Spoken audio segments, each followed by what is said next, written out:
Hello everyone, my name is Sarita, Science and Technology faculty. Okay. So మనం ఏంటంటే ఇక్కడ biology గురించి discuss చేసేటప్పుడు బయాలజీలో మనకేంటి group 1 group 2 and SI constables other competitive ఎగ్జామినేషన్లో మనకు సైన్స్ అనేది చాలా important topic. Except group 1 group 2లో మనం కంపేర్ చేస్తే ఎస్ఐ అండ్ కానిస్టేబుల్ ఇట్లాంటి ఎగ్జామినేషన్లో and central examinations like SSC IBPS banking ఎగ్జామినేషన్లో ఏంటంటే సైన్స్ మీద ఎక్కువ క్వశ్చన్స్ అడిగే స్కోప్ అనేది ఉంటుంది. At the same time group 2లో మనం గ్రూప్ 2లో జనరల్ సైన్స్ ఉంది కదా, జిఎస్ జనరల్ స్టడీస్ పార్ట్లో మనకు వన్ ఆఫ్ ది టాపిక్ ఏంటంటే జనరల్ సైన్స్. ఈ జనరల్ సైన్స్ అంటే ఏంటంటే not only biology, biology part like zoology botany and physics chemistry 4 topics కలుపుకొని కూడా మనం జనరల్ సైన్స్ టాపిక్ కింద చదువుకోవాలి. ఈ జనరల్ సైన్స్ టాపిక్ నుంచి మనం క్వశ్చన్స్ అని ఎలా ఎక్స్పెక్ట్ చేయొచ్చు అంటే మనం 15 నుంచి స్టార్ట్ చేస్తే 20 క్వశ్చన్స్ వరకు మనం ఏంటంటే బయాలజీ పార్ట్ నుంచి మనం ఎక్స్పెక్ట్ చేస్తాం అనమాట. ఓకే. 15 నుంచి 20 క్వశ్చన్స్. ఏ ఏ క్వశ్చన్స్ అనేవి మనం ఎక్స్పెక్ట్ చేయొచ్చు, ఏ టాపిక్లో ఎక్కువ ఫోకస్ చేస్తే మనం ఈ బయాలజీలో ఎక్కువ స్కోర్ అనేది చేయొచ్చు అని మనం ఇక్కడ ఒకసారి అబ్జర్వ్ చేద్దాం. ఫస్ట్ ఆఫ్ ఆల్ ఏంటంటే బయాలజీలో మనం జనరల్ స్టడీస్ పాయింట్ ఆఫ్ వ్యూలో బయాలజీ నుంచి మనం ఏంటంటే ఈ కొన్ని యూనిట్స్ అనేవి ఇక్కడ రాసిన టాపిక్స్ అనేవి చాలా ఇంపార్టెంట్ టాపిక్స్. వీటి నుంచి మనం డెఫినెట్గా క్వశ్చన్స్ అనేది ఎక్స్పెక్ట్ చేస్తూ ఉంటాం. రిపీటెడ్ క్వశ్చన్స్ కూడా మనకి ఏంటంటే ఈ టాపిక్స్ నుంచి మనకు రిపీటెడ్గా క్వశ్చన్స్ కూడా మనం చూస్తూ ఉంటాం అనమాట ఎగ్జామినేషన్ పాయింట్ ఆఫ్ వ్యూలో. ఓకే. సో ఇక్కడ ఏంటంటే యూనిట్ 1. యూనిట్ 1 నుంచి మనం స్టార్ట్ చేస్తే ఇక్కడ 4 యూనిట్స్ అనేది రాశాను కదా, ఈ 4 యూనిట్స్ అనేవి చాలా ఇంపార్టెంట్. ఇవన్నీ కలుపుకొని ఏంటంటే ఓన్లీ బయాలజీ పార్ట్ కింద వస్తుంది అనమాట ఈ యూనిట్స్ అన్ని. ఓకే. బయాలజీలో మళ్ళీ ఏంటి, ఫిజిక్స్ అనేది ఒక topic, physics and chemistry. Okay. Physics and chemistry biology ఈ 3 టాపిక్స్ కలుపుకొని మనకి ఏంటంటే జనరల్ సైన్స్ కింద మనం చదువుకోవడం జరుగుతుంది. ఈ 3 టాపిక్స్ నుంచి మనకు 15 నుంచి 20 క్వశ్చన్స్ వరకు ఎక్స్పెక్ట్ చేసే ఛాన్సెస్ అనేవి మనకు ఉందన్నమాట. ఓకే. ఈ 15 నుంచి 20 క్వశ్చన్స్లో బయాలజీకి వచ్చినప్పుడు ఏంటంటే ఈ 3 టాపిక్స్ కంపేర్ చేస్తే మనం బయాలజీ ఫిజిక్స్ కెమిస్ట్రీ 3 టాపిక్స్ నుంచి కంపేర్ చేస్తే ఓన్లీ బయాలజీలో మళ్ళీ ఎక్కువ స్కోర్ చేసే స్కోప్ ఉంది అండ్ ఎక్కువ క్వశ్చన్స్ కూడా బయాలజీలోనే అడుగుతారనమాట. ఫర్ ఎగ్జాంపుల్ మనం 15 నుంచి 20 క్వశ్చన్స్ జనరల్ సైన్స్ నుంచి ఎక్స్పెక్ట్ చేస్తే అందులో బయాలజీలో మళ్ళీ మనకి ఎన్ని క్వశ్చన్స్ అంటే అప్రాక్సిమేట్లీ 10 క్వశ్చన్స్ 10 మార్క్స్ వరకు మనకు ఓన్లీ బయాలజీ నుంచే వస్తుంది. అండ్ ఫిజిక్స్ కెమిస్ట్రీ రెండు కలుపుకొని కూడా మనకి ఏంటంటే 5 to 6 క్వశ్చన్స్ బోత్ టాపిక్స్ నుంచి మనం ఎక్స్పెక్ట్ చేసే ఛాన్సెస్ అనేది ఉంది. రిమైనింగ్ అన్ని క్వశ్చన్స్ కూడా we are expecting from biology topic only. Okay. మనం ఏంటంటే బయాలజీ సిలబస్ ఒకసారి చూసుకున్నట్లయితే బయాలజీలో యూనిట్ 1 హ్యూమన్ ఫిజియాలజీ. ఈ హ్యూమన్ ఫిజియాలజీ టాపిక్ నుంచి మనం మినిమం 6 to 7 క్వశ్చన్స్ అనేవి ఎక్స్పెక్ట్ చేయొచ్చు. ఈ హ్యూమన్ ఫిజియాలజీ టాపిక్లో మళ్ళీ సబ్ టాపిక్స్ అనేవి ఇవన్నీ ఉంటుంది. ఫస్ట్ ఏంటంటే హ్యూమన్ స్కెలిటల్ సిస్టమ్. ఓకే. మానవ అస్థిపంజర వ్యవస్థ. ఈ హ్యూమన్ స్కెలిటల్ సిస్టమ్ అనేది చాలా ఇంపార్టెంట్. ఈ టాపిక్ నుంచి మనం ఏంటంటే ఒక క్వశ్చన్ ఎక్స్పెక్ట్ చేసే ఛాన్సెస్ అనేవి ఉంది. ఓకే. ఒక క్వశ్చన్ మనం ఎక్స్పెక్ట్ చేయొచ్చు. ఈ skeletal system means related to bones. బాడీలో బోన్స్ అన్నీ ఎలా ఉన్నాయి, మజిల్స్ ఎలా ఉంది, మన బాడీకి ఒక పర్టికులర్ షేప్ అనేది రావాలి కదా. బాడీకి ఒక పర్టికులర్ షేప్ రావాలన్నా మన బాడీలో ఏంటంటే బాడీలో ఉన్న పార్ట్స్ అన్ని మూమెంట్ రావాలి. ఓకే. ఫర్ ఎగ్జాంపుల్ మనం నడిచేటప్పుడు లెగ్స్ మూమెంట్, ఏదైనా వర్క్ చేసేటప్పుడు వర్కౌట్స్ చేసేటప్పుడు హ్యాండ్స్ మూమెంట్, మాట్లాడేటప్పుడు మూమెంట్. ఈ బాడీ మూమెంట్ ఎలా వస్తుందంటే based on bones and muscles. Okay. బోన్స్లో కాల్షియం లెవెల్స్ ఫాస్ఫరస్ లెవెల్స్ ఎంత స్ట్రాంగ్గా ఉంటే బోన్ అనేది అంత స్ట్రెంగ్త్ ఉంటుంది. అట్ ది సేమ్ టైం మజిల్లో కూడా ఏంటంటే అంత స్ట్రెంగ్త్ ఉంటుంది. మనం స్కెలిటల్ సిస్టంలో మొత్తం మన బాడీలో 206 బోన్స్ ఉన్నాయి అని మన అందరికీ తెలుసు జనరల్గా. ఓకే. ఆ 206 బోన్స్ అనేవి 206 బోన్స్ అనేవి ఎక్కడెక్కడ ఉంటుంది. ఓకే. హ్యాండ్స్లో ఎన్ని బోన్స్ ఉంది, లెగ్స్లో ఎన్ని బోన్స్ ఉంది, ఎక్స్పెషలీ థైలో ఏ బోన్ ఉంది. ఓకే. నెక్స్ట్ ఇయర్లో ఉండే బోన్స్ ఏంటి. ఈ ఇయర్ బోన్స్ అనేవి మన ఎగ్జామినేషన్ పాయింట్ ఆఫ్ వ్యూలో రిపీటెడ్గా అడిగే క్వశ్చన్ ఏంటంటే ఇయర్లో ఉన్న బోన్స్ అనేవి. ఓకే. ఇవనేది మనకి ఇంపార్టెంట్. ఈ బోన్స్ అనేవి వాటి study of bones is called ఏమంటారు, అస్థియాలజీ. ఇట్లాంటివన్నీ ఏంటంటే మనం ఈ టాపిక్లో ఫోకస్ చేయాల్సిన టాపిక్స్ అనమాట. ఓకే. బాడీలో అతిపెద్ద ఎముక ఏది, బిగ్గెస్ట్ బోన్ ఏది, చిన్న ఎముక ఏది, ఇట్లాంటివన్నీ అనమాట. ఓకే. సో బిగ్గెస్ట్ బోన్ ఏంటంటే థై బోన్, థై దగ్గర ఉన్న బోన్ బిగ్గెస్ట్ బోన్ అంటాం. సో స్మాలెస్ట్ బోన్ ఏంటంటే స్టెపిస్ అన్నమాట. ఈ స్టెపిస్ అనేది చెవులో ఉంటుంది. సో ఇయర్ బోన్ మనకి ఏంటంటే స్టెపిస్. నెక్స్ట్ ఇంకొకటి ఏంటంటే ఇవన్నీ టాపిక్ లో వచ్చే క్వశ్చన్స్. మనం ఈ బయాలజీ చదివినప్పుడు ఏంటంటే కంపేర్ టు మన ఎన్విరాన్మెంట్ లో ఉన్న అన్ని లివింగ్ ఆర్గానిజమ్స్ కూడా మనం కంపేర్ చేసుకొని చదవాలి. ఓకే, ఫర్ ఎగ్జాంపుల్ మన ఎన్విరాన్మెంట్ లో లివింగ్ ఆర్గానిజమ్స్ అంటే not only human being. Living organisms అంటే సో ఆల్ అనిమల్స్ వస్తాయి. Human being is also one of the animal. So animals వస్తుంది. At the same time plants కూడా living ఆర్గానిజమ్సే. Okay, so plants లో కూడా respiratory process జరుగుతుంది. So carbon dioxide ని తీసుకొని ఆక్సిజన్ రిలీజ్ చేస్తుంది కాబట్టి so plants is also one of the living organisms. At the same time microorganisms. Okay, microorganisms whatever it is, either bacterial bacteria, either virus, protozoa, helminths, whatever it is. So microorganisms అంటే అది కూడా living organisms. Okay, వీటన్నిటిలో కూడా ఏంటంటే moment అనేది ఉంటుంది. So ఇవన్నీ survive అవ్వడం కోసం ఫుడ్ని తీసుకుంటాయి. సో ఆక్సిజన్ని తీసుకుంటాయి. రెస్పిరేటరీ ప్రాసెస్లో ఇన్వాల్వ్ అయ్యి ఇవన్నీ కూడా ఏంటంటే మన ఎన్విరాన్మెంట్లో సర్వైవ్ అవుతూ ఉంటుంది. కాబట్టి వీటన్నిటిని మనం లివింగ్ ఆర్గానిజమ్స్ అని చెప్పేసి చెప్పుకుంటాం. సో నాన్ లివింగ్ ఆర్గానిజమ్స్ అంటే వితౌట్ మూవబుల్ థింగ్స్ అన్నమాట. మూమెంట్ లేని థింగ్స్ ఏవేవి ఉంటే so this is also call ఏంటంటే నాన్ లివింగ్ ఆర్గానిజమ్స్. ఓకే, ఈ బోన్స్ అనేవి ఎలా ఉంటుంది ఈ టాపిక్స్ లో గురించి మనం తెలుసుకోవాలి. వన్ క్వశ్చన్ అనేది మినిమం ఎక్స్పెక్ట్ చేయొచ్చు. Okay, next coming to the nutrients. Second topic ఏంటంటే న్యూట్రియన్స్. ఇది కూడా హ్యూమన్ ఫిజియాలజీలో చాలా ఇంపార్టెంట్. ఈ న్యూట్రియన్స్ టాపిక్ నుంచి మనం అట్లీస్ట్ 2 to 3 క్వశ్చన్స్ వరకు ఎక్స్పెక్ట్ చేయొచ్చు. ఓకే, ఈ న్యూట్రిషన్ టాపిక్ లో విటమిన్స్ అని ఒక సబ్ టాపిక్ ఉంది. ఈ వైటమిన్స్ చాలా ఇంపార్టెంట్. వైటమిన్స్ నుంచి ఒక క్వశ్చన్ అనేది కంపల్సరీ ఉంటుంది. మనకి ఇక్కడ వైటమిన్స్ డివైడ్ చేసుకుంటే 2 types ఆఫ్ వైటమిన్స్ అనేది ఉంటుంది. So dissolved in water and dissolved in fat. వాటర్లో డిజాల్వ్ అయ్యే వైటమిన్స్ ఏంటి, ఫ్యాట్లో డిజాల్వ్ అయ్యే వైటమిన్స్ ఏంటి.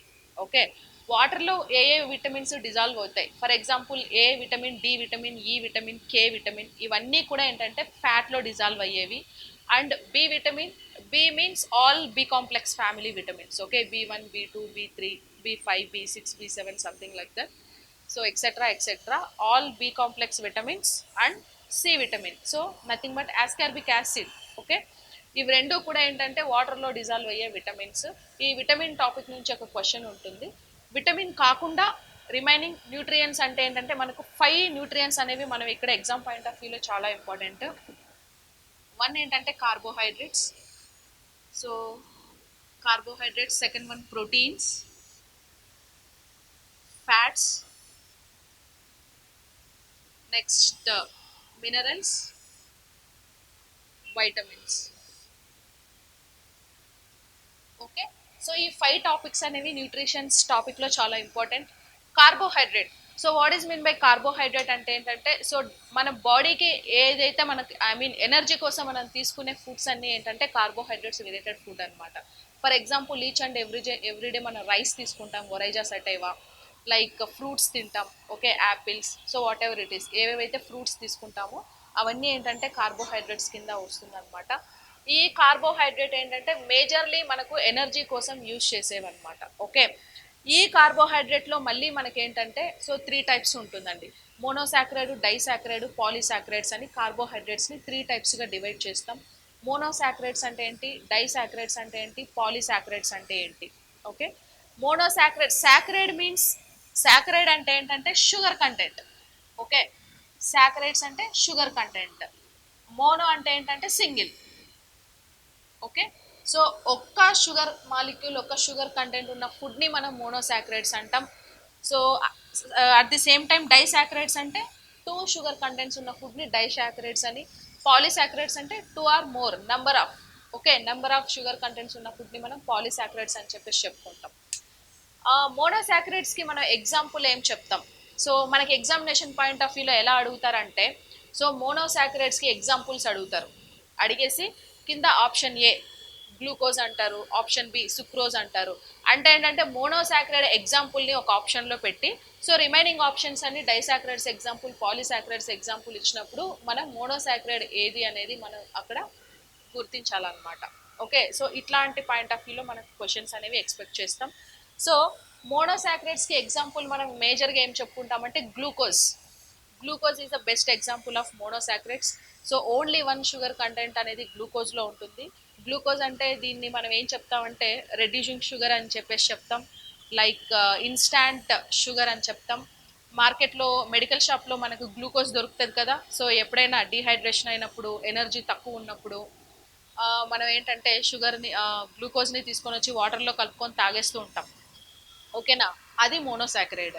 సో దీన్ని మనం ఇన్స్టాంట్ షుగర్ అని ఎందుకు అంటామంటే, సో ఈ గ్లూకోజ్ తాగిన వెంటనే మనకు బాడీకి ఇమీడియట్గా ఎనర్జీ వస్తుంది కాబట్టి, సో దీన్ని ఇన్స్టాంట్ ఎనర్జీ వస్తుంది కాబట్టి ఇన్స్టాంట్ షుగర్ అని చెప్పేసి చెప్పుకుంటాం. ఓకే, నెక్స్ట్ గ్రేప్ షుగర్ అని చెప్పేసి చెప్తాం. గ్రేప్లో ఉండే షుగర్ గ్లూకోజ్, రెడ్యూస్ షుగర్ అని చెప్పేసి మనం చెప్పుకుంటాం. ఇలా చాలా చాలా పేర్లు ఉంటాయి. Okay, glucose. సో దాని తర్వాత ఫ్రక్టోజ్ ఉంది, మాల్టోజ్ ఉంది. ఓకే, ఇంకా ఎక్సెట్రా గ్యాలక్టోజ్ ఉంది. ఇవన్నీ ఏంటంటే కార్బోహైడ్రేట్స్కి ఎగ్జాంపుల్. మనం ఒక్కొక్క టాపిక్ గురించి డీటెయిల్గా ఎక్స్ప్లెయిన్ చేసుకునేటప్పుడు, సో మనం టాపిక్లోకి వెళ్ళిన తర్వాత వీటన్నిటి గురించి నేను ఎక్స్ప్లెయిన్ చేస్తాను. సో ఓవరాల్ వ్యూ ఇలా క్వశ్చన్స్ అనేవి మనం ఎక్స్పెక్ట్ చేయొచ్చు. Okay, next at the same time ఇంకొక టాపిక్ ఏంటంటే proteins. So protein either carbohydrates, protein, fat, minerals, ఈ 4 టాపిక్స్ గురించి ఒక క్వశ్చన్ ఎక్స్పెక్ట్ చేస్తాం. అండ్ వైటమిన్స్లో మాత్రం కంపల్సరీ 1 or 2 క్వశ్చన్స్ అనేవి మనం ఎక్స్పెక్ట్ చేయడం జరుగుతుంది. ఈ ప్రోటీన్స్ అనేవి, ప్రోటీన్స్ తక్కువైతే మనకు వచ్చే డిసీజ్ ఏంటి? క్వాషియార్కర్ డిసీజ్ వస్తుంది. అంటే బోన్లో స్ట్రెంథనింగ్ తక్కువ అవుతుంది, బోన్ డెవలప్మెంట్ సరిగా ఉండదు.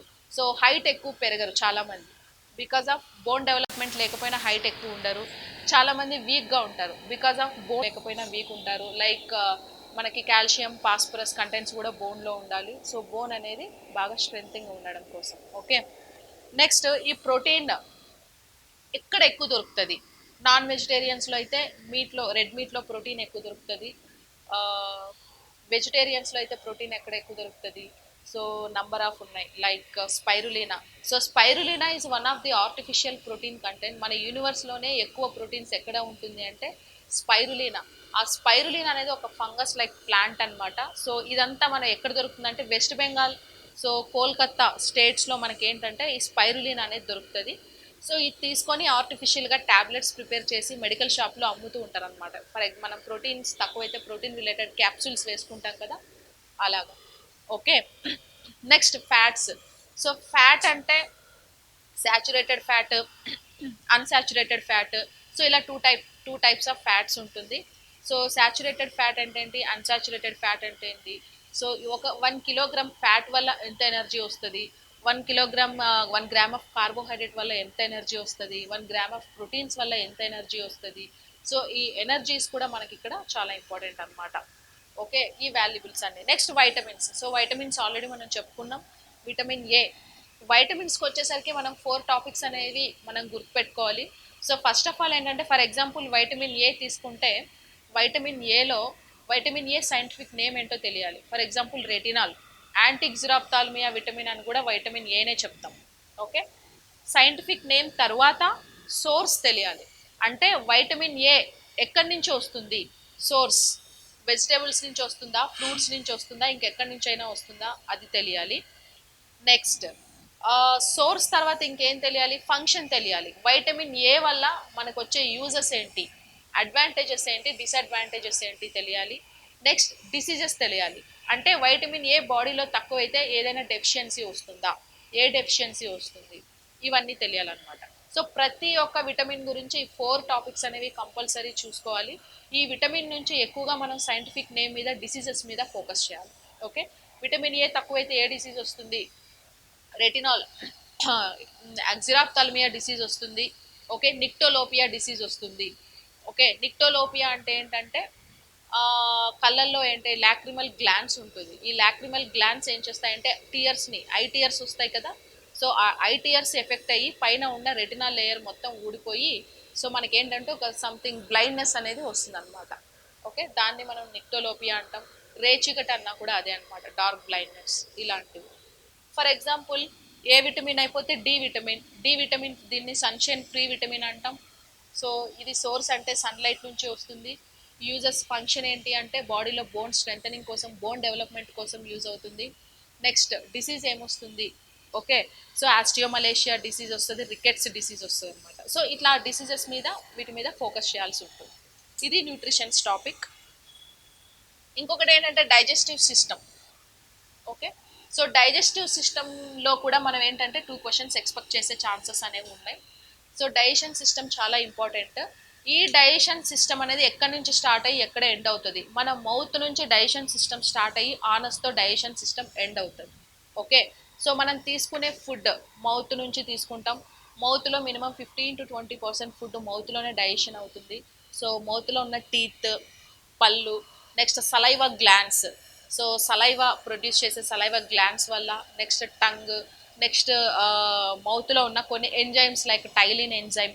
ఓకే, ఇలాంటి ఎంజైమ్స్ వల్ల ఏమవుతుందంటే ఫుడ్ అనేది ఒక 20% డైజెషన్ అనేది మౌత్లో జరుగుతుంది. ఓకే, టైలిన్ ఎంజైమ్ ఏం చేస్తుందంటే కార్బోహైడ్రేట్స్ని డైజెస్ట్ చేస్తుంది. నెక్స్ట్ టీత్ ఉన్నాయి. టీత్లో మనం ఇక్కడికి వస్తే టీత్ ఫార్ములాస్ అనేవి చాలా ఇంపార్టెంట్ అండి. సో అడల్ట్స్లో టీత్ ఫార్ములా ఏంటి? 2123/2123. నెక్స్ట్ కిడ్స్లో టీత్ ఫార్ములా ఏంటి? అడల్ట్స్కి కిడ్స్కి డిఫరెన్స్ ఉంది. ఓకే, కిడ్స్లో ఏంటంటే అప్ టు 9 years వరకు టీత్ ఫార్ములా వేరు ఉంటుంది. ఫర్ ఎగ్జాంపుల్ హ్యూమన్ బీయింగ్స్లో ఏంటంటే డైకోడెంట్ అంటాం, డైకోఫోడెంట్ అంటే ఏంటంటే 2 times ద్వివారదంతి, 2 సార్లు పళ్ళు అనేవి వస్తాయి. చిన్నప్పుడు వచ్చిన పళ్ళు అప్ టు 9 years వరకు ఉంటుంది. సో 7 to 9 years వరకు వాటినే పాలదంతాలు, మిల్క్ టీత్ అని చెప్తాం కదా. సో 7 years తర్వాత మనకేంటంటే ఆ మిల్క్ టీత్ అన్ని ఊడిపోయి పర్మనెంట్ టీత్ అనే వస్తుంది. ఓకే, శాశ్వత దంతాలు అని చెప్పేసి చెప్తారు వీటిని. ఓకేనా, అలా 2 times ఏమొస్తుందంటే పళ్ళు అనేవి మనకి ఇక్కడ వస్తుంది. సో ఈ డెంటల్ ఫార్ములాస్ కూడా ఇక్కడ ఏంటంటే చాలా ఇంపార్టెంట్. టీత్ అనేవి 4 types ఉంటుంది. ఆ 4 types ఏంటంటే ఉంటాయి ఇన్సీజర్స్. ఓకే, సో క్యానిన్స్, ప్రీమోలార్స్, మోలార్స్, కుంతకాలు, రదనికలు, అగ్రచర్వనకాలు, చర్వనకాలు, ఇవన్నీ కూడా మనకు చాలా ఇంపార్టెంట్. సో ఏవేవి ఎన్ని ఉన్నాయి, సో మొత్తం టీత్ ఎన్ని ఉంటుంది, so teeth A type of ఉంటాయి, ఏ టీత్ దేనికి యూస్ అవుతాయి, ఏ ఫుడ్ని ఏ టీత్ ఏ ఫుడ్ కోసం యూజ్ అవుతాయి. ఫర్ ఎగ్జాంపుల్ నాన్ వెజిటేరియన్లో పళ్ళు అనేవి ఎలా ఉంటాయి, వెజిటేరియన్లో టీత్ ఎలా ఉంటుంది, ఇవన్నీ చూసుకోవాలన్నమాట. సో ఎగ్జామ్ పాయింట్ ఆఫ్ వ్యూలో ఇంపార్టెంట్. నెక్స్ట్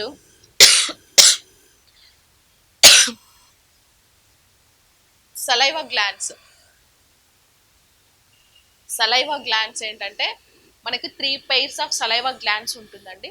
సో ఈ సలైవా గ్లాండ్స్ మీద క్వశ్చన్ చాలా సార్లు వచ్చింది. So how many pairs of saliva glands is there in digestion system అనేది చాలా ఇంపార్టెంట్.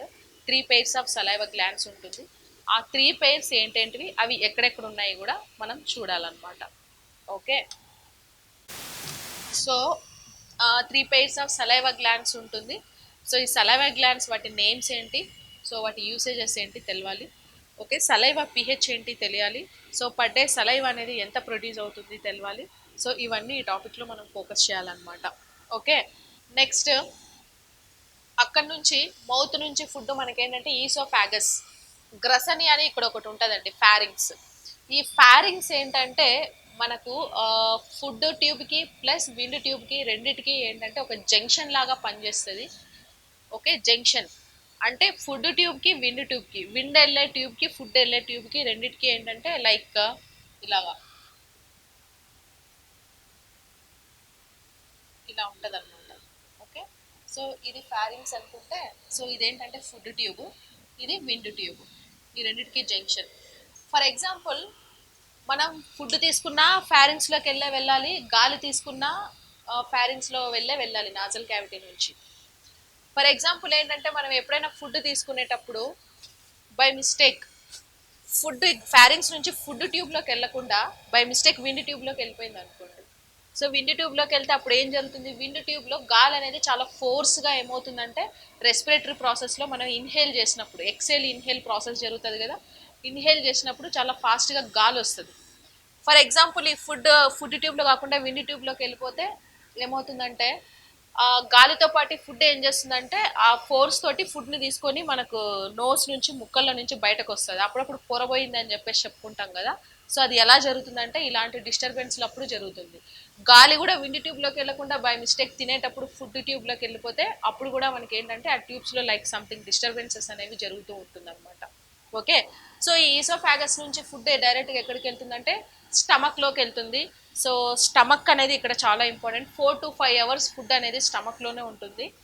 స్టమక్లో మనకి ఏంటంటే నంబర్ ఆఫ్ సో ఎంజైమ్స్ అనేవి ఉంటుంది. ఈ ఎంజైమ్స్ అన్ని ఏంటంటే ఫుడ్ డైజెషన్ అవ్వడంలో యూజ్ అవుతుంది అనమాట. ఓకే. నెక్స్ట్ సో ఫుడ్కి పక్కన లివర్ ఉంటుంది, ప్యాంక్రియాస్ ఉంటుంది. ప్యాంక్రియాస్ని మనం ఏమంటామంటే హెటరోక్రైన్ గ్లాండ్ అని చెప్పేసి చెప్తాం. హెటరోక్రైన్ గ్లాండ్ అంటే ఏంటి, మిశ్రమ గ్రంథి అని చెప్పేసి చెప్పుకుంటాం. ఎందుకంటే సో విటమిన్స్ని హార్మోన్స్ని రెండింటినీ రిలీజ్ చేస్తుంది కాబట్టి దీన్ని హెటరోక్రైన్ గ్లాండ్ అనేసి చెప్పేసి చెప్పుకుంటాం అనమాట. ఓకే. సో ఏ విటమిన్స్ని ఇది రిలీజ్ చేస్తుంది, ఏ ఎంజైమ్స్ని రిలీజ్ చేస్తుంది, ఏ హార్మోన్స్ని రిలీజ్ చేస్తుంది అనేది టాపిక్ అప్పుడు డిస్కస్ చేసుకుందాం.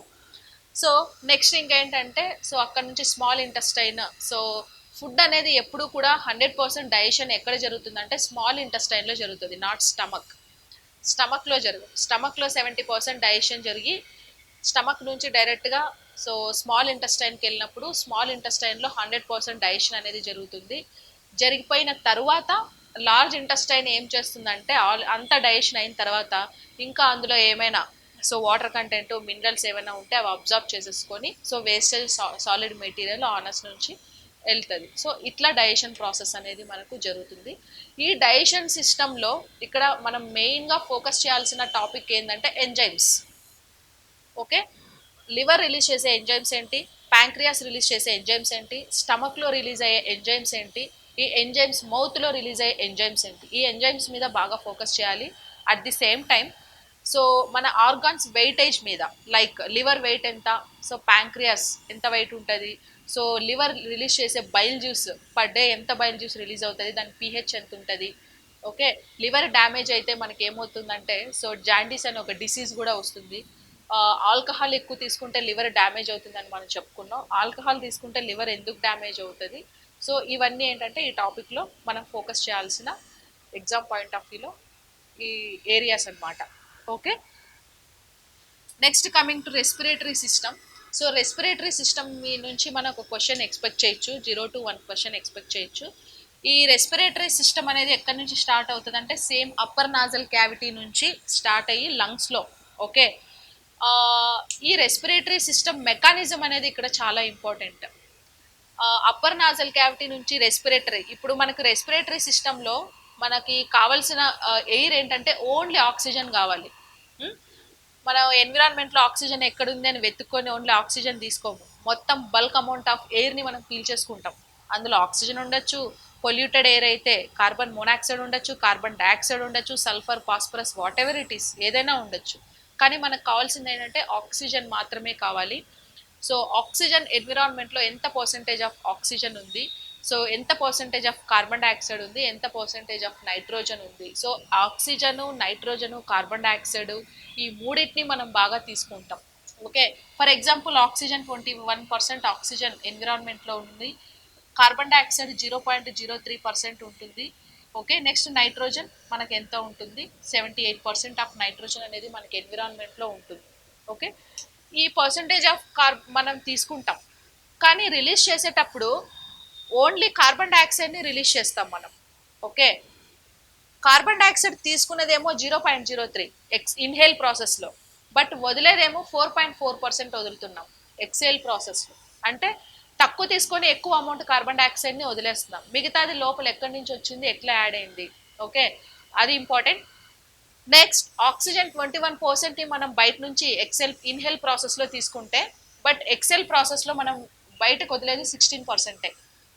రిమైనింగ్ 5% ఆక్సిజన్ ఏమైంది, హిమోగ్లోబిన్ యూటిలైజ్ చేసుకుంది. హిమోగ్లోబిన్ యూటిలైజ్ చేసుకొని బ్లడ్ ప్యూరిఫికేషన్ అయింది. ఆ ప్యూరిఫైడ్ బ్లడ్ హార్ట్కి వెళ్తే బాడీ మొత్తం సర్క్యులేట్ అవుతుంది. ఆ బ్లడ్ ప్యూరిఫికేషన్ అనేది లంగ్స్లో అవుతుంది. లంగ్స్లో కూడా ఎక్కడ అవుతుందంటే అల్వియోస్లో అవుతుంది, వాయుగోనులలో బ్లడ్ అనేది ప్యూరిఫికేషన్ అవుతుంది. ఇది ఒక ఇంపార్టెంట్ బిట్ అండి. ఓకే. రక్త శుద్ధి ఎక్కడ జరుగుతుంది, బ్లడ్ ప్యూరిఫికేషన్ ఎక్కడ జరుగుతుందంటే అల్వియోస్లో, వాయుగోనులలో రక్త శుద్ధి అనేది జరుగుతుంది. ఎంత ఆక్సిజన్ ఎక్కువ తీసుకుంటే బ్లడ్ అనేది అంత ఎక్కువ ప్యూరిఫికేషన్ అవుతుంది. వాటర్ ఎక్కువ తాగితే బ్లడ్ సర్క్యులేషన్ బాగా అవుతుంది అని చెప్పేసి చెప్పుకుంటాం కదా. సో బికాస్ ఆఫ్ వాటర్ అంటే ఏంటి, nothing but H2O. Okay. So వాటర్లో ఆక్సిజన్ అనేది ఎక్కువ ఉంటుంది కాబట్టి సో మనం ఆక్సిజన్ బాగా తీసుకుంటే కూడా బ్లడ్ సర్క్యులేషన్ అవుతుంది. ప్యూరెస్ట్ ఎయిర్ని మనం ఎప్పుడు తీసుకుంటూ ఉండాలి. ఓకే. కార్బన్ డైఆక్సైడ్ ఎక్కువ అయింది అనుకోండి, బ్లడ్ అంతా ఏంటంటే లైట్ బ్లూ కలర్లోకి చేంజ్ అవుతుంది. పొల్యూటెడ్ బ్లడ్ అనమాట, నథింగ్ బట్. ఆ కార్బన్ డైఆక్సైడ్ మనం ఎక్కువ పొల్యూషన్ ఏరియాస్లో ఎప్పుడైనా తిరిగినప్పుడు, లైక్ ఈ సింగరేణి ఎంప్లాయీస్, సో ఇట్లా మనకు మైన్స్లో ఎవరైతే బాగా వర్క్ చేస్తూ ఉంటారో అలాంటి వాళ్ళకి ఏంటంటే హార్ట్ రిలేటెడ్ డిసీజెస్ అనేవి బాగా అబ్జర్వ్ చేస్తూ ఉంటాం. ఎందుకంటే because of blood contamination, air contamination, contaminated air తీసుకోవడం వల్ల బ్లడ్ కూడా కంటామినేట్ అయ్యి, సో ప్యూరెస్ట్ బ్లడ్ బదులు ఇంప్యూర్ బ్లడ్ అనేది బాడీలో మొత్తం జనరేట్ అయ్యి సర్క్యులేట్ అవుతుంది అనమాట. ఓకేనా. అందుకే చెప్తాం ఎవ్రీ 3 మంత్స్కి ఒకసారి సో ఒక హెల్దీ హ్యూమన్ బీయింగ్ ఏంటంటే బ్లడ్ డొనేట్ చేయొచ్చు. ఓకే. సో బ్లడ్ డొనేట్ చేయడం వల్ల ఏమవుతుందంటే సో బాడీలో పాత బ్లడ్ వెళ్ళిపోయి మళ్ళీ కొత్త ఫ్రెష్ బ్లడ్ జనరేట్ అయ్యి బాడీలో మొత్తం ఆర్గాన్స్ అనేవి యాక్టివ్గా ఉంటుందన్నమాట. ఓకే. సో ఇలా రెస్పిరేటరీ సిస్టమ్ అనేది పనిచేస్తుంది. ఈ రెస్పిరేటరీ సిస్టమ్ మెకానిజం ఏంటంటే, రెస్పిరేటరీ సిస్టమ్ అంటే లంగ్స్, లంగ్స్ ఉంటుంది కదా, one pair of lungs.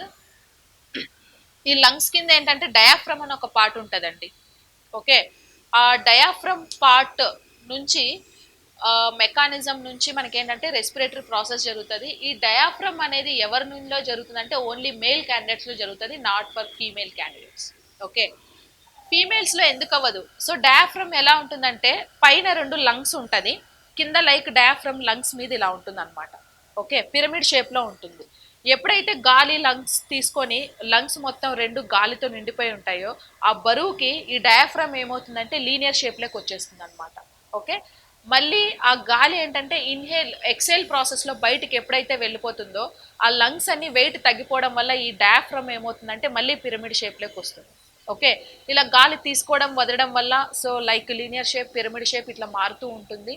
So ఈ ప్రాసెస్ నుంచి ఏమవుతుందంటే మనకు రెస్పిరేటరీ మెకానిజం అనేది జరుగుతుంది. బట్ ఫీమేల్స్లో ఏంటంటే ఈ డయాఫ్రమ్ అనేది చేంజెస్ ఉండదు, ఎందుకంటే ఫీమేల్స్కి బ్రెస్ట్ డెవలప్మెంట్ ఉండడం వల్ల సో ఆ వెయిట్కి ఏంటంటే ఈ డయాఫ్రమ్ మూమెంట్ అనేది ఉండదు కాబట్టి సో ఫీమేల్స్లో మెకానిజం, రెస్పిరేటరీ మెకానిజం దేని వల్ల జరుగుతుందంటే రిప్స్, ప్రక్కటెముకలు ఉంటాయి కదా, ఆ రిప్స్ వల్ల జరుగుతుంది.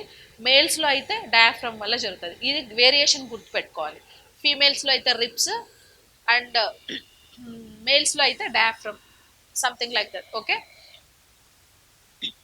నెక్స్ట్ మనకి ఇక్కడ ఓకల్ కార్డ్స్ అనేది ఇంకొక పాయింట్ అండి. ఓకల్ కార్డ్ అనేది ఉంటుంది సో ఫారింగ్స్ కింద. ఈ ఓకల్ కార్డ్ ఏం చేస్తుందంటే ఎప్పుడైనా సరే ఎక్సెల్ ప్రాసెస్లో లంగ్స్ నుంచి గాలి బయటకు వచ్చేటప్పుడు ఆ ఫోర్స్ తోటి వస్తుంది కదా, ఆ ఫోర్స్ వల్ల ఓకల్ కార్డ్స్ అన్ని వైబ్రేట్ అవుతాయి. ఓకే. ఆ వైబ్రేట్ అవ్వడం వల్ల మనకు సో మాట్లాడేటప్పుడు ఆ పిచ్ సౌండ్ అనేది మనకు వస్తుంది. ఎప్పుడైనా అబ్జర్వ్ చేస్తే గాలి మనం ఈ ఎక్సెల్ ప్రాసెస్లో వాయిస్ రాదండి, ఇన్హేల్ ప్రాసెస్లోనే వస్తుంది. అంటే గాలి పీల్చుకునేటప్పుడు మనం మాట్లాడలేం, గాలి వదిలేటప్పుడే మాట్లాడగలం. గాలి ఎప్పుడైతే లోపల నుంచి బయటకు వస్తుందో అప్పుడే మనకు వాయిస్ సౌండ్ వస్తుంది, మాటలు వస్తాయి. గాలి తీసుకునేటప్పుడు రాదు. ఓకే. అది మనం అబ్జర్వ్ చేయాలి. నెక్స్ట్ సో ఇట్లా రెస్పిరేటరీ ప్రాసెస్ జరుగుతుంది కదా. సో ఈ రెస్పిరేటరీ ప్రాసెస్కి ఏమైనా డిసీజెస్ ఉన్నాయా? ఉంది. లైక్ ఫర్ ఎగ్జాంపుల్ కోల్డ్ అవుతుంది, రైనో వైరస్ వల్ల కోల్డ్ అవుతుంది. నెక్స్ట్ మనకు కొత్తగా ఒక వైరస్ వచ్చింది కదా చైనా నుంచి, corona virus. Okay. Sorry, corona virus ఎలా వచ్చింది? చైనా నుంచి వచ్చింది. సో ఈ కరోనా వైరస్ రావడం వల్ల మేజర్గా ఎఫెక్ట్ అయ్యే పార్ట్ ఈ రెస్పిరేటరీ సిస్టమే, లంగ్స్. సో లంగ్స్కి ఎఫెక్ట్ అవుతుంది అనమాట. సో ఈ కరోనా వైరస్ ఏంటంటే లంగ్స్లో ఎక్కడ అంటే ఫర్ ఎగ్జాంపుల్ లంగ్స్లో మనకేంటి 2 లంగ్స్ ఉంటాయి కదా, అటొకటి ఇటొకటి.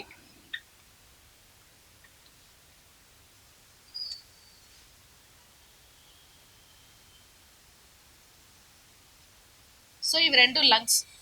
ఓకే. సో అటొకటి ఇటొకటి లంగ్స్ ఉంటాయి. ఈ లంగ్స్లో ఏంటంటే నంబర్ ఆఫ్ ఆర్కినాయిడ్స్ ఉంటాయి. అంటే ఏంటంటే వాయునాళాలు, వాయునాళాలు ఉంటాయి. ఓకే. వాయునాళాలు. సో ఈ లంగ్స్లో ఏంటంటే ఈచ్ అండ్ మొత్తం లంగ్స్ మొత్తం ఈ బ్లడ్ అనేది ఎట్లా సర్క్యులేట్ అవుతుంది, గాలి ఎలా సర్క్యులేట్ అవుతుంది అంటే ఈ వాయునాళాల ద్వారా జరుగుతుంది, అరాకినాయిడ్స్ అంటాం. ఎప్పుడైతే కరోనా వైరస్ ఒకటి వచ్చింది మనకి ఈ మధ్య, ఆ కరోనా వైరస్ ఎఫెక్ట్ అయ్యేది కూడా లంగ్స్కే కదా. సో లంగ్స్కి ఎఫెక్ట్ అయ్యి కరోనా వైరస్ ఏం చేస్తుందంటే ఈ వాయునాళాలు ఉన్నాయి కదా, సో అరాకినాయిడ్స్ ఉన్నాయి కదా, నెక్స్ట్ వాయుగుణులు అల్వియోస్ ఉన్నాయి, ఈ నాళాలను ఏం చేస్తుందంటే ఈ కరోనా వైరస్ రెడ్యూస్ చేస్తుంది. అంటే ఏంటంటే వాటి యొక్క సైజ్ అనేది తగ్గిస్తుంది అనమాట. ఓకే, అందులో చేరిపోయి అలా అయినప్పుడు ఏమవుతుందంటే గాలి లంగ్స్లోకి వెళ్ళడానికి రావడానికి సంథింగ్ డిస్టర్బెన్సెస్ అనేది అక్కడ అవుతుంది. సో అలా డిస్టర్బెన్సెస్ అయినప్పుడు ఏమవుతుందంటే మనకు బ్రీతింగ్ ప్రాబ్లం అనేది వస్తుంది. ఎప్పుడైతే ఈ అల్వియోస్ అరాకినాయిడ్స్ వాయునాళాలు అనేవి ఎప్పుడైతే కరెక్ట్ షేప్లో ఉంటుందో అప్పుడు మాత్రమే ఏమవుతుందంటే గాలి లోపలికి వెళ్ళడానికి బయటికి రావడానికి సో ఏ డిస్టర్బెన్సెస్ లేకుండా బ్రీతింగ్ అనేది బాగా జరుగుతుంది. ఓకే, సో నెక్స్ట్ ఇట్లా మనకేంటి ఇంకా ఏమేమి డిసీజెస్ వస్తాయి లంగ్స్కి అనేవి మనకి ఇక్కడ important. For example rhino virus వల్ల కోల్డ్ వస్తుంది, ఈ కొత్తగా వచ్చిన కరోనా వైరస్ వల్ల లంగ్సే ఎఫెక్ట్ అవుతున్నాయి. టాపిక్లో మనం ఇంకొంచెం డీటెయిల్గా నేను ఎక్స్ప్లెయిన్ చేస్తాను. సో ఆ డిసీజ్ అనేది ఎలా వస్తుంది, నెక్స్ట్ దానికి మెడిసిన్ కూడా ఏముంటుంది. డిసీజ్ అనేది ఒక టాపిక్ ఉంది, ఆ టాపిక్లో మనం ఈ మెడిసిన్ కూడా చదవాలి. ప్యాథోజన్స్ ఏమేమి ఉన్నాయి, దేనివల్ల ఏ వైరస్ వల్ల వస్తుంది, ఓకే, బ్యాక్టీరియానా వైరస్సా ప్రోటోజోవానా, ఆ డిసీజ్ అనేది దేనివల్ల వస్తుంది కూడా మనం చదువుకోవాలన్నమాట. Okay, next coming to blood circulatory system, next topic blood circulatory సిస్టంలో. సో ఇది కూడా చాలా ఇంపార్టెంట్ టాపిక్ అండి, 2 క్వశ్చన్స్ ఈజీగా ఎక్స్పెక్ట్ చేస్తాం ఇందులో. బ్లడ్ సర్క్యులేటరీ సిస్టమ్ మనం కంప్లీట్గా చదువుకోవాలంటే 4 టాపిక్స్ గురించి చదవాలి. నెంబర్ 1 హార్ట్, హార్ట్ గురించి మొత్తం చదవాలి. నెంబర్ 2 సో బ్లడ్ వెజల్స్, రక్తనాళాలు, సో రక్తనాళాల గురించి మనం చదువుకోవాలి ఈ టాపిక్లో. నెక్స్ట్ బ్లడ్ క్యాపిల్లరీస్, ఓకే, రక్తకేశ నాళికలు, సో వీటి గురించి చదవాలి. Next blood groups, blood groups గురించి మనం చదివితే ఈ టాపిక్ అనేది కంప్లీట్ అవుతుంది. హార్ట్, హార్ట్ ఎక్కడ ఉంటుంది, ఓకే, లెఫ్ట్ సైడ్లో ఉంటుంది. హార్ట్ వెయిట్ ఎంత, ఓకే, దాని బరువు ఎంత ఉంటుంది, ఇవన్నీ జనరల్ క్వశ్చన్స్, ఇది వరకు మనం వచ్చిన క్వశ్చన్స్ అనమాట ఇవన్నీ. సో అవన్నీ చూడాలి. నెక్స్ట్ హార్ట్ డిసీజెస్ ఏమేమి వస్తాయి, హార్ట్ డిసీజ్ ఎలా వస్తుంది, హార్ట్ బీట్ ఎలా అవుతుంది, పర్ మినిట్ హార్ట్ ఎన్నిసార్లు కొట్టుకుంటుంది, నిమిషానికి ఎన్నిసార్లు గుండె కొట్టుకుంటుంది, 72 సార్లు. ఓకే, ఎక్కువ కొట్టుకుంటే దాన్ని ఏమంటారు, తక్కువ కొట్టుకుంటే దాన్ని ఏమంటారు. ఓకే, సో ఇవన్నీ వీటి గురించి ఐడియా ఉండాలి. నెక్స్ట్ హార్ట్కి చేసే సర్జరీస్ ఏంటేంటి వాటి గురించి ఐడియా ఉండాలి. నెక్స్ట్ ఇంకా మనకు బ్లడ్, బ్లడ్ గురించి చదువుకోవాలి. బ్లడ్ ఏ కలర్లో ఉంటుంది, స్టడీ ఆఫ్ బ్లడ్ ఏం చెప్తాం. సో బ్లడ్లో బ్లడ్ సెల్స్ ఏమేమి ఉన్నాయి, ఎరిథ్రోసైట్స్, ల్యూకోసైట్స్, ఓకే, ప్లేట్లెట్స్, ఇవన్నీ. ఎర్ర రక్త కణాలు ఎర్రగా ఎందుకు ఉంటుంది, బికాజ్ ఆఫ్ హిమోగ్లోబిన్, హిమోగ్లోబిన్ ఉండడం వల్ల బ్లడ్ రెడ్ కలర్లో ఉంటుంది. హిమోగ్లోబిన్ లేకపోతే బ్లడ్ రెడ్ కలర్లో ఉంటుందా, అఫ్ కోర్స్ ఉండదు. ఓకే, సో హిమోగ్లోబిన్ లేకపోతే బ్లడ్ అనేది రెడ్ కలర్లో ఉండదు. ఓకేనా. నెక్స్ట్ హిమోగ్లోబిన్ ఎంత ఉండాలి, minimum percentage 12 to 16% of haemoglobin అనేది బాడీలో ఉండాలి. ఓకే, 12 to 16%, ఇది ఇంపార్టెంట్. 12% కంటే తక్కువ అయితే ఏమవుతుంది, బ్లడ్ అనేది థిక్కెస్ట్ రెడ్ కలర్లో ఉండదు. ఓకే, 16% కంటే ఎక్కువ ఉంటే ఏమవుతుంది, మోర్ ఎక్కువ థిక్ కలర్లో ఉంటుంది. ఓకే, ఇలాంటివన్నీ అనమాట. సో చిన్న చిన్న మైన్యూర్ థింగ్స్ కూడా అన్ని గుర్తుపెట్టుకొని ఉండాలి. ఈ హిమోగ్లోబిన్ లేకపోతే బ్లడ్ రెడ్ కలర్లో ఉండదు. ఫర్ ఎగ్జాంపుల్ బ్లడ్లో మనకు రెడ్ బ్లడ్ సెల్స్ ఉన్నాయి, వైట్ బ్లడ్ సెల్స్ ఉన్నాయి, ప్లేట్లెట్స్ ఉన్నాయి. రెడ్ బ్లడ్ సెల్స్ ఏమో 1 cubic ml బ్లడ్లో మనకు ఎన్ని ఎర్ర రక్త కణాలు ఉన్నాయి అని మనం చూసుకుంటే, నెక్స్ట్ వైట్ బ్లడ్ సెల్స్ ఎన్ని ఉన్నాయి, వైట్ బ్లడ్ సెల్స్ ఎన్ని ఉన్నాయంటే థౌజండ్స్లో ఉంటాయి. 1 cubic ml బ్లడ్లో జస్ట్ 4000 to 9000, 4000 to 9000 ఈ వైట్ బ్లడ్ సెల్స్ అనేవి 1 cubic ml బ్లడ్లో ఉంటుంది. ప్లేట్లెట్స్ అయితే 2 to 4 lakhs ఉంటాయి. Okay, but red blood cells ఎన్ని ఉంటాయంటే బిలియన్స్లో ఉంటుంది. ఓకే, అంటే దీన్ని బట్టి మనకి ఏమర్థమైందంటే ఓన్లీ రెడ్ బ్లడ్ సెల్సే రెడ్లో ఉన్నాయి, వైట్వి లేవు, ప్లేట్లెట్స్ కూడా లేవు, ఓన్లీ రెడ్ బ్లడ్ సెల్సే ఉన్నాయి. మరి ఎందుకు బ్లడ్ రెడ్ కలర్లో ఉంటుంది అంటే ఈ సెల్స్ ఎక్కువ ఉన్నాయి కాబట్టి మిగతా కలర్ని రెడ్ కలర్ డామినేట్ చేస్తుంది. డామినేట్ చేసి మనకు పైకి కనిపించడం రెడ్ కలర్లో కనిపిస్తుంది. ఓకేనా? సో అది రెడ్ బ్లడ్ సెల్ బ్లడ్ అనేది దాని గురించే మనకు రెడ్ కలర్లో కనిపిస్తూ ఉంటుంది అనమాట. ఇలాగా. Next RBC cells. ఆర్బీసీ సెల్స్లో మళ్ళీ మనకి ఏంటంటే అతిపెద్ద ఆర్బీసీ సెల్ ఉన్న జీవి ఏది? సో ఇట్లాంటి GK point of view questions కూడా మనం ఇందులో ఫోకస్ చేయాల్సి ఉంటుంది. రెడ్ బ్లడ్ సెల్స్ తక్కువైతే ఏమైనా డిసీజ్ వస్తుందా? వస్తుంది. రక్తహీనత like anaemia. Okay, so anaemia one type of blood cancer. Red blood cells తక్కువైతే. రెడ్ బ్లడ్ సెల్స్ ప్రొడక్షన్ ఎక్కడ ఉంటుంది? బోన్ మ్యారోలో ఉంటుంది. ఆ ప్రాసెస్ నేమ్ చెప్తాం, ఎరిథ్రోపాయిసిస్ అని చెప్తాం. ఓకే, లైక్ డబ్ల్యూబీసీ సెల్స్, వీటిని పోలీస్ మ్యాన్ సెల్స్ అని చెప్పేసి చెప్తాం. ఎందుకు పోలీస్ మ్యాన్ సెల్స్ అంటామంటే మన బాడీలో ఏదైనా యాంటీజన్ బయట నుంచి వైరస్ కానీ బ్యాక్టీరియా కానీ బాడీలో ఏదైనా అటాక్ అయితే వాటి మీద ఫైట్ చేసి బాడీకి ఇమ్యూనిటీ పవర్ని ఇచ్చేది, యాంటీబాడీస్ని రిలీజ్ చేసేది డబ్ల్యూబీసీ సెల్స్ కాబట్టి వీటిని పోలీస్ మ్యాన్ సెల్స్ అంటాం. రక్షక భట కణాలు అని చెప్పేసి చెప్తాం. ఓకే, ఇవి బాడీలో ఎక్కువైతే ఏమవుతుందంటే ఎప్పుడైతే 9,000 కంటే దాటి మినిమం 10,000 మ్యాక్సిమం 10,000 కంటే దాటి ఎప్పుడైతే డబ్ల్యూబీసీ సెల్స్ బాడీలో పెరిగాయో అప్పుడు దాని అర్థం ఏంటంటే బాడీలో ఏదో ఇన్ఫెక్షన్ ఉంది అని దాని అర్థం. అంటే ఏదో ఫారెన్ బాడీ నీ బాడీలోకి వచ్చింది, దాని మీద ఫైట్ చేయడం కోసం డబ్ల్యూబీసీ సెల్స్ పెరిగాయి. ఓకేనా? సో ఇట్లా డబ్ల్యూబీసీ సెల్ ఎక్కువ అవసరానికి మించి పెరిగిపోతే సో ల్యూకేమియా అని ఒక క్యాన్సర్ కూడా వస్తుంది. ఓకే, లైక్ ఒక 50,000 దాటి ఒక 1,00,000 వరకు డబ్ల్యూబీసీ సెల్స్ ఉంటే ల్యూకేమియా ఇది one type of blood cancer. ఈ క్యాన్సర్ బ్లడ్లో రావచ్చు, బోన్ మ్యారోలో రావచ్చు, ఎట్లయినా రావచ్చు. ఓకే, ఇలాంటి డిసీజెస్ మీద ఫోకస్ చేయాలి. Next platelets. Platelets 1 cubic ml బ్లడ్లో 2 lakhs నుంచి 4 lakhs వరకు ఉంటాయి. ఈ ప్లేట్లెట్స్ ప్రొడక్షన్ ఎక్కడ జరుగుతుంది? ఓకే, డీజనరేట్ ఎక్కడ జరుగుతుంది? ఎక్కడ చచ్చిపోతాయి? For example red blood cells అయితే ప్రొడక్షన్ బోన్ మ్యారోలో జరుగుతుంది, డీజనరేట్ మాత్రం లివర్లో జరుగుతుంది. లివర్లో వెళ్ళి చనిపోతాయి అన్నమాట. సో అందుకే లివర్ అనేది చాలా ఇంపార్టెంట్. మన బాడీలో ఏ ఇన్ఫెక్షన్ ఉన్నా కూడా చనిపోయిన డబ్ల్యూబీసీ సెల్స్, ఆర్బీసీ సెల్స్ ఏవైనా సరే ఆ వేస్టేజ్ మెటీరియల్ మొత్తం ఎలా బయటకు వెళ్తుందంటే త్రూ యూరిన్ నుంచి బయటకు వెళ్తుంది. సారీ, కిడ్నీస్ ఉన్నాయి కదా, సో కిడ్నీస్ డయాలిసిస్ జరిగినప్పుడు సో బ్లడ్లో ఇంకొక పార్ట్ ఉందండి, ప్లాస్మా. ఈ ప్లాస్మా ఏం పని చేస్తుందంటే దీని ఫంక్షన్ ఈ చేసేది పని ఒకటే, బాడీలో ఎక్కడైతే ఇన్ఫెక్షన్ ఉందో ఎక్కడైతే ఇంప్యూరిటీస్ ఉన్నాయో వాటన్నిటినీ తీసుకొని కిడ్నీస్ దగ్గర తీసుకెళ్తుంది. తీసుకెళ్ళి అక్కడ డయాలిసిస్ చేస్తుంది.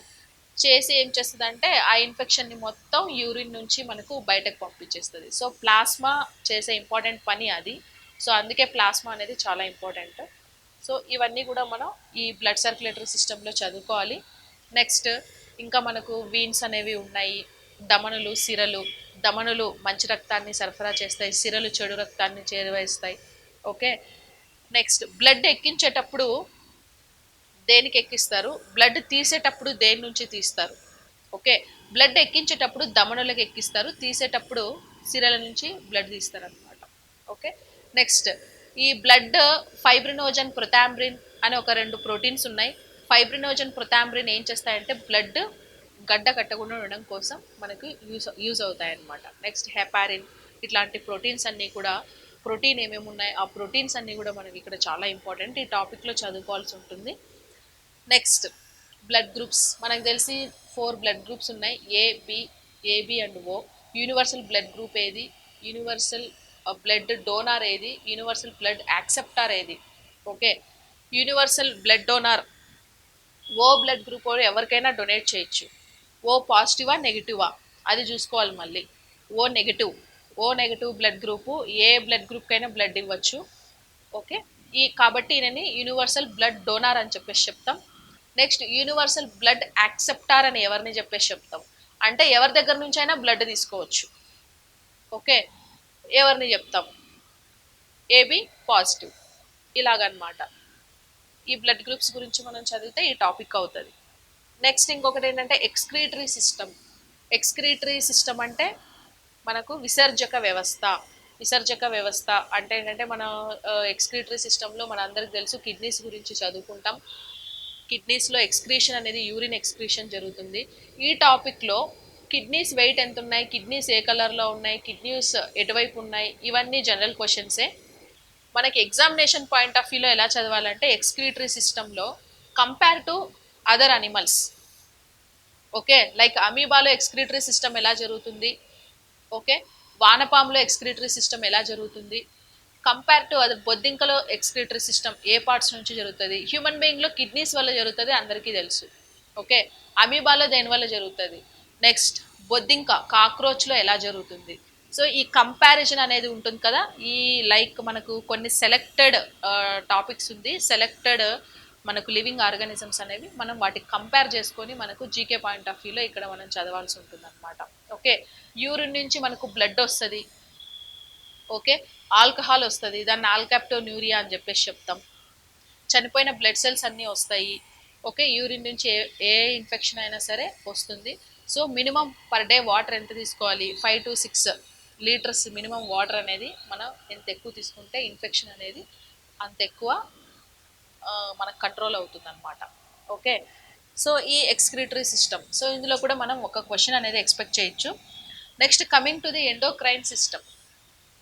ఎండోక్రైన్ సిస్టమ్ అంతర్స్రావిక వ్యవస్థ. ఎండోక్రైన్ సిస్టమ్ అనేది ఇక్కడ చాలా ఇంపార్టెంట్. సో 2 క్వశ్చన్స్ మనం ఎక్స్పెక్ట్ చేయొచ్చు. ఈ అంతర్స్రావిక వ్యవస్థ ఏంటంటే నాళగ్రంథులు వినాళ గ్రంథులు అని మనకు 2 ఉన్నాయి కదా. ఎండోక్రైన్ సిస్టమ్ ఏంటంటే వినాళ గ్రంథులు అనేసి. ఓకే, ఇందులో మనకు పిట్యూటరీ గ్లాండ్ ఉంది, పీయూష గ్రంథి. ఓకే, నెక్స్ట్ ఇంకా ఏమేమి గ్లాండ్స్ ఉన్నాయి, ఈ గ్లాండ్స్ అన్నిటి గురించి మనం ఇక్కడ చదువుకోవాలి. మాస్టర్ గ్లాండ్ అని దేన్ని అంటాం, పిట్యూటరీ గ్లాండ్ అని మనం అంటాం. Okay, next thyroid gland, parathyroid gland, gonads. Okay, sexual glands అనమాట ఇవి. నెక్స్ట్ వచ్చేసి ప్యాంక్రియాస్. ప్యాంక్రియాస్ కూడా 1 టైప్ ఆఫ్ గ్లాండ్. ఆల్రెడీ చెప్పుకున్నాం, ప్యాంక్రియాస్ హార్మోన్స్ను కూడా రిలీజ్ చేస్తుంది కాబట్టి దీన్ని మనం హెట్రోక్రైన్ గ్లాండ్ అంటాం. సో ఎండోక్రైన్ సిస్టంలో ఉన్న గ్లాండ్స్ అన్నీ కూడా మన బాడీకి కావాల్సిన హార్మోన్స్ని రిలీజ్ చేస్తుంది. ఓకే, గ్రోత్ హార్మోన్ ఏ గ్లాండ్ రిలీజ్ చేస్తుంది, okay, pituitary gland. Pituitary gland release చేసే గ్రోత్ హార్మోన్ తక్కువైతే ఏమవుతుంది, ఎక్కువైతే ఏమవుతుంది. సో ఎండోక్రైన్ సిస్టమ్ నుంచి ఇలాగ 2 క్వశ్చన్స్ అనేవి మనం ఎక్స్పెక్ట్ చేస్తాం. ఇందులో ఏంటంటే హార్మోన్స్ అనేవి చాలా important. For example growth hormone ఎక్కువ రిలీజ్ అయితే ఏమవుతుంది, తక్కువ రిలీజ్ అయితే ఏమవుతుంది. ఏంటంటే ఎక్కువ రిలీజ్ అయిందనుకోండి అవసరానికి మించి హైట్ పెరుగుతాం. ఓకే, తక్కువ రిలీజ్ అయిందనుకోండి పొట్టిగా ఉంటారు కదా కొంతమంది, వాళ్ళకి ఏంటంటే గ్రోత్ హార్మోన్ తక్కువగా రిలీజ్ అయిందని, దాన్ని మనం ఏం చెప్తామంటే డ్వార్ఫిజం.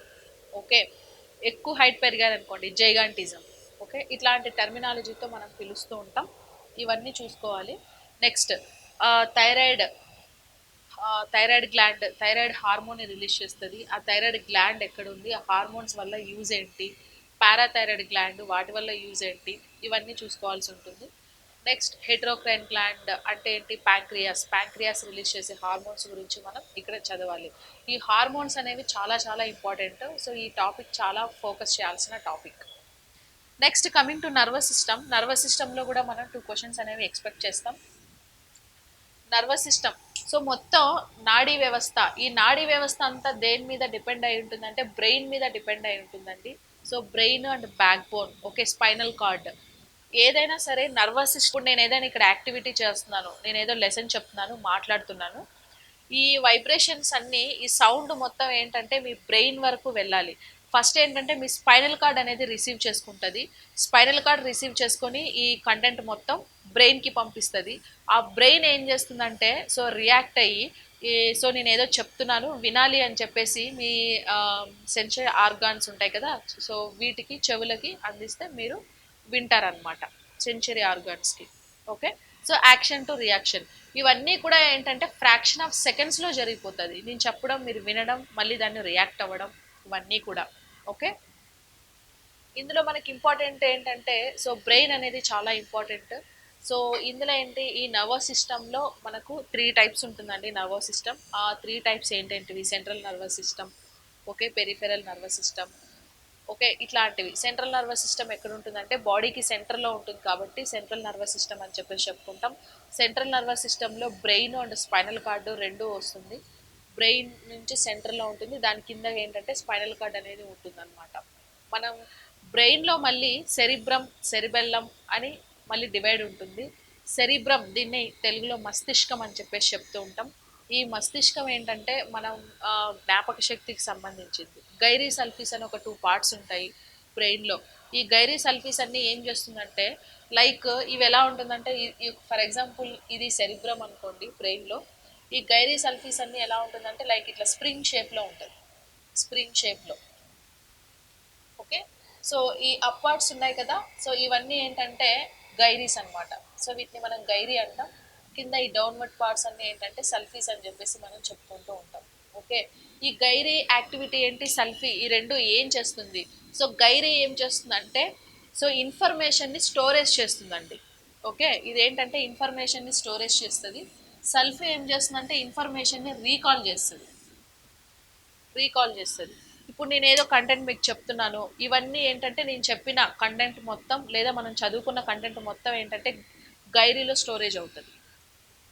ఓకే, సల్ఫీ ఏం చేస్తుందంటే మనకి ఏదైనా ఎగ్జామినేషన్ వచ్చింది, ఎగ్జామ్లో మనం రాసేటప్పుడు ఈ నర్వస్ సిస్టమ్ గురించి మనకి ఏదైనా ఒక క్వశ్చన్ వచ్చినప్పుడు మనం ఏం చేస్తున్నామంటే గుర్తు తెచ్చుకోవడానికి ట్రై చేస్తాం. ఓకే, ఇది ఎక్కడో చదివాం, ఓకే ఎక్కడో విన్నాము, సో అని మనం ఏంటంటే ఆ క్వశ్చన్ చదవగానే మనకు ఐడియా వచ్చి గుర్తు తెచ్చుకుంటాం కదా. ఆ ప్రాసెస్లో ఈ సల్ఫీ ఏం చేస్తుందంటే నీకు రీకాల్ చేస్తుంది. ఓకే, ఆ పలానా రోజు విన్నావు, పలానా రోజు చదివావు, ఇట్లా. ఓకే, ఇట్లా రీకాల్ చేస్తుంది. ఈ గైరీ సల్ఫీస్ మీద ఏంటంటే ఇంటెలిజెన్స్ అనేవి డిపెండ్ అవుతుంది. ఈ పార్ట్ అనేది చాలా రఫ్గా థిక్నెస్ ఉంటుంది అనమాట. ఎవరికైతే బాగా రఫ్గా గైరీ సల్ఫీస్ అన్ని దగ్గరికి ఎక్కువ ఉంటాయో వాళ్ళకి మెమరీ పవర్ ఎక్కువ ఉన్నట్టు, ఇంటెలిజెన్స్ ఎక్కువ ఉన్నట్టు అనమాట. ఓకే, సో ఎవరికైతే ఈ గైరీ సల్ఫీస్ అన్ని మనకి ఏంటంటే థిక్నెస్ లేకుండా కొంచెం తక్కువ సాఫ్ట్గా ఉంటుందో వీళ్ళకి కొంచెం మెమరీ లాస్, ఇంటెలిజెన్స్ అనేది తక్కువ ఉంటుంది, మెమరీ లాస్ అని చెప్పేసి చెప్తాం. ఓకే, మెమరీ లాస్ కూడా ఎలా వస్తుందంటే బేస్డ్ ఆన్ ఈ గైరీ సల్ఫీస్ వల్ల వస్తుంది. మనం ఎక్కడైనా పడ్డప్పుడు, తలకి గాయం తగిలినప్పుడు, సో ఈ బ్రెయిన్కి తగిలి కొంతమంది కోమా లేకపోతారు లేదా గతాన్ని మర్చిపోతారు, ఇవన్నీ చెప్తారు కదా. సో ఫర్ ఎగ్జాంపుల్ మనకి ఎవరైనా ఒక పర్సన్ వెళ్తూ ఉన్నప్పుడు ఎదురొచ్చారు, తెలిసిన ఆయన తెలిసిన ఆయన ఎదురొచ్చారు అనుకోండి. ఓకే, మనం ఏంటంటే ఆ మనిషిని చూసి మన ఫ్రెండ్ అవ్వచ్చు, పలకరిస్తాం, హాయ్ చెప్తాం. అంటే పాస్ట్లో నువ్వు ఎప్పుడో మాట్లాడావు. ఓకే, ఆ మాట్లాడావు, ఆ పర్సన్ ఎవరు, అవన్నీ ఏంటంటే నీ మైండ్లో ఉంది, నీ డైరీలో ఉంది.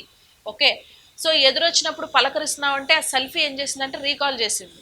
ఓకే, ఈ తెలిసిన పర్సన్ అని చెప్పేసి ఆ సెల్ఫీ కన్నా మనకు పని చేయలేదు అనుకోండి, ఆ మనిషిని మనం గుర్తుపట్టలేం.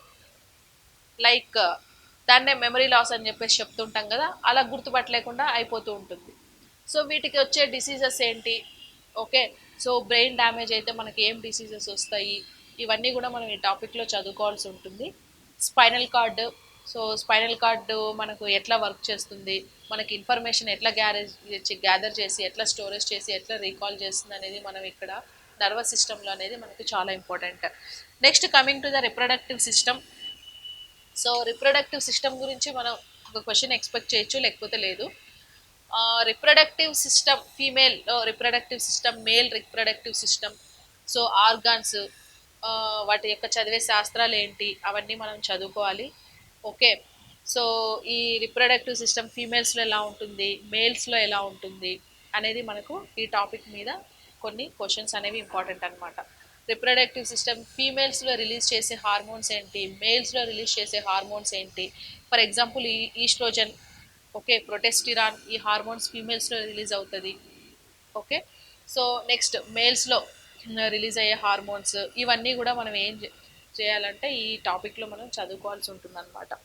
Next coming to the sensory organs, జ్ఞానేంద్రియాలు.